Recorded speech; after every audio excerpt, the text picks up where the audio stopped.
Hey, welcome back. And if you're new here, welcome to my channel. My name's Christina Kent, and I'm a fine artist based out of San Francisco.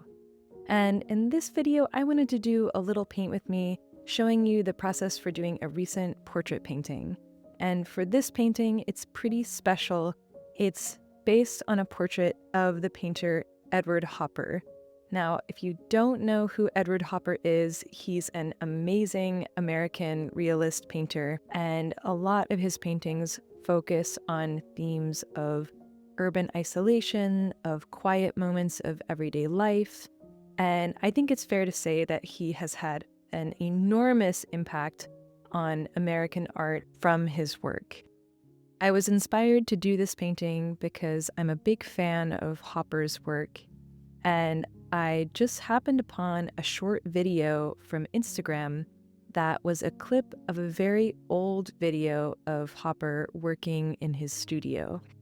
This was a screenshot from the video as he was painting, and I just really liked the way that the light was sort of hitting his face. He seems lost in concentration on the painting, and the lighting looked a bit bluish, but some parts looked a bit yellow, so there was something a little surreal to even the lighting of the video. Also, I felt like these more neutral colors were contributing to the sort of somber, quiet feeling of the scene. And I felt like it was very appropriate for a portrait of Hopper because his paintings tend to be so somber and so quiet and have this subdued nature to them.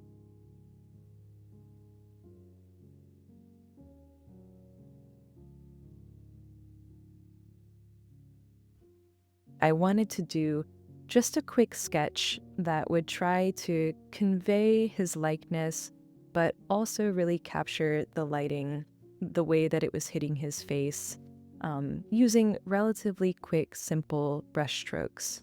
When I'm doing portrait sketches like this, I find it really helpful, if I want to keep things simple, to work on a really small canvas and to use a relatively large brush, even for the small details. This helps me keep the painting loose, it helps my brushstrokes have a freshness to them, and it prevents me from getting too lost in the details or getting too fussy with really small brushstrokes. I do allow myself a few precise details here and there, but overall I'm trying to focus on big shapes. And I like to see how much information I'm able to leave out while still conveying his likeness and the sense of light.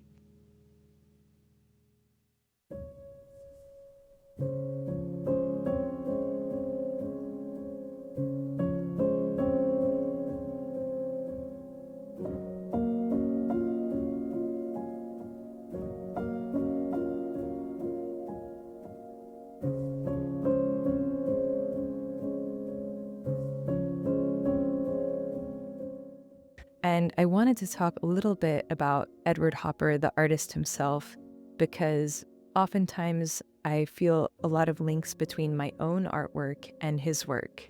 I've been influenced by his work directly, in particular through looking at paintings like Nighthawks, which is one of my favorite paintings of all time, but also through other artists that I love, like Richard Diebenkorn and Wayne Thiebaud, and photographers like William Eggleston, and also just through popular culture like movies. Lots of film and cinematography has been strongly influenced by Edward Hopper's work.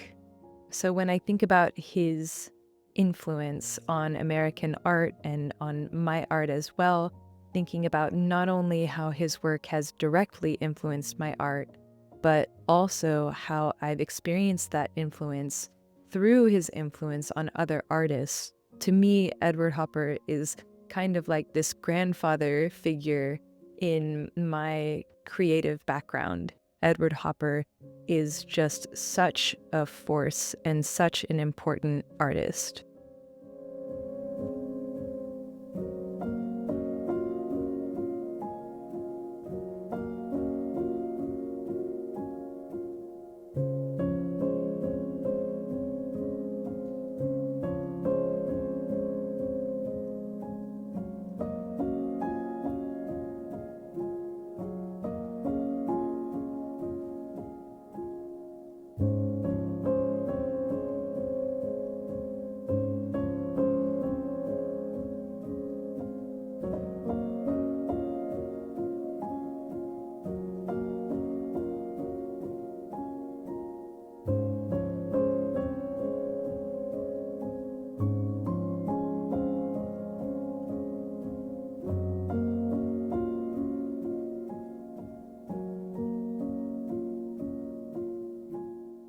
in a way, it's sort of a tribute to his work and a way for me to reflect upon this whole creative lineage of painters, of which I'm just one part.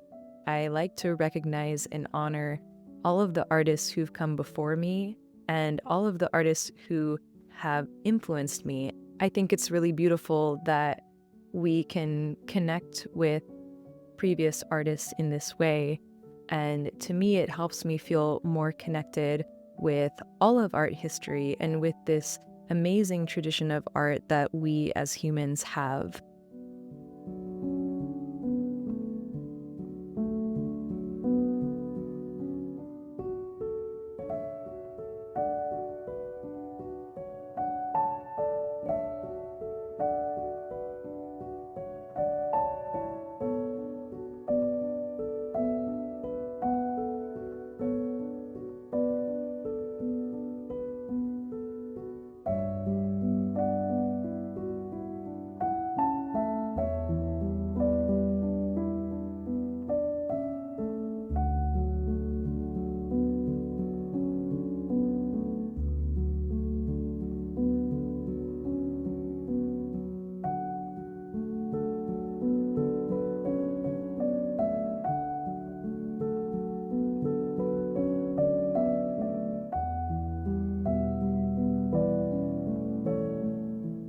One thing that struck me while I was working on this painting, and that just continues to amaze me, is the complexity of light and color, even in scenes that seem relatively simple.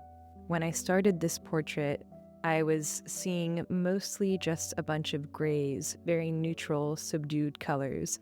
But when I went in and actually started painting the shapes of the different planes of light on his face, I started to see a whole rainbow of colors: blues, greens, yellows, purples, all very subdued, but each distinct in their own way. And the portrait is just a mosaic of all of these beautiful shapes taken together.